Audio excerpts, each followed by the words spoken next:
I grew up on my father's reservation in Santo Domingo, Pueblo, New Mexico, in a house full of 15, 3-bedroom, 1-bathroom. I really required, or needed, shall I say, people with similar backgrounds around me, and the Native American Community Center certainly supplied that. Something that's really meaningful to me and allowed me to feel really comfortable here is by not only having this center, but also inviting other people from the communities.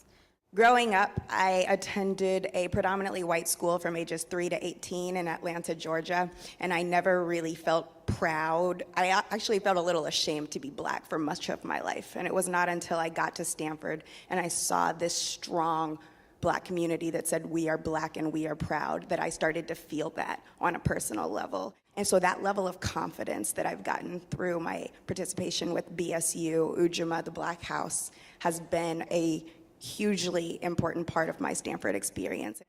My community involvement, specifically working in the LGBT Center as someone who does not identify as LGBT but as an ally, has been really impactful, showing me that these communities are just as important for people who don't identify with that community. I'm Mexican. I'm an immigrant. In my household, we only speak Spanish. So coming to Stanford was like a huge culture shock for me. I had never seen so many white people in one place. I felt very alienated, very alone. It wasn't until late freshman year and like beginning of sophomore year when I got more involved with El Centro Chicano and met other folks who looked like me, who like I could speak Spanish with. And from there, I was able to branch out to the other community centers and like you were saying, become an ally to other communities. So like the Women's Community Center, the LGBT Center, the Black Community Services Center, the Native American Center, like I was able to step into those spaces, but it wasn't until I was already very involved with the Latino community on campus.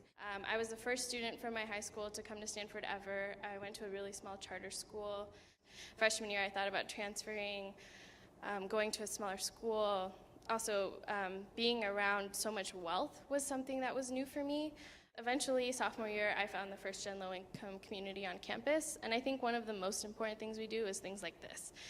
So having faculty and professors come out to support students definitely, for me, creates a stronger sense of belonging to show that they actually care about these issues. Clearly, more explicitly, it's all about belonging in order to create success for all of us. Now we have a theory to support this that comes from, that hails from Claude Steele, and stereotype threat, and now interventions of understanding interdependency that we had from Hazel Marcus and Greg Walton and Jeffrey Cohen and people like Joseph Brown and the psychologists and Mariam Hamadani. So we are blessed to be at the intellectual home of stereotype threat and interventions for it. We are all stewards of belonging.